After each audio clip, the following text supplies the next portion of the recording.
සමහර ළමයි හිතනවානේ මම කොහොම හරි මෙතෙන්ට යනවා. කොහොම හරි කියන එක පැත්තකින් තියන්නේ. එම කොහොම හරි ගියපු කවුරුත් නැහැ.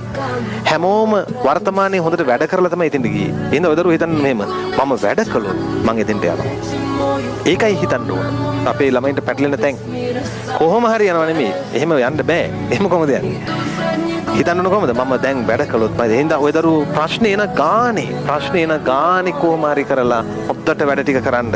මේක වලගේ අයියෙක් අක්කෙක් ඉන්නවා නම් ඒගොල්ලන්ට කියන්න. ඒගොල්ලෝ රැකියාවක් කරනවා නම් ඒගොල්ලන්ට ප්‍රශ්න තියෙනවා නම් ඒ රැකියාව හොඳට කරන්න කියලා. කරන දේ හොඳට කරන්න කියන්න. තව දෙගුණයක් මහන්සිලා වැඩ කරන්න කියන්න. අන්න එහෙම වර්තමානයේ හදද්දී අනාගතේ එන්න තියෙන ප්‍රශ්න ටික පැනලා යනවා. හැබැයි පුතා ප්‍රශ්න කියනේවා එන්න තියෙනේවා.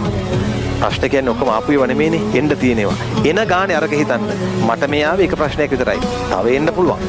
මම මේක විසඳ ගන්න ඕනේ. විසඳගන්නේ අර ක්‍රමයට. කොහොමද? ගින්නක් එද්දී වතුර දාන්න. ගින්න නිවෙන්නේ ගින්නකින් නෙවෙයි. කවුරු හරි ඔය දරුවන්ට ඊර්ෂ්‍යාකම් කරනවා නම් ඔයාලා එයාගේ දියුණුව පතන්න. එතනින්ම ප්‍රශ්න ඉවරයි. ලෝකේ හැටි මේක.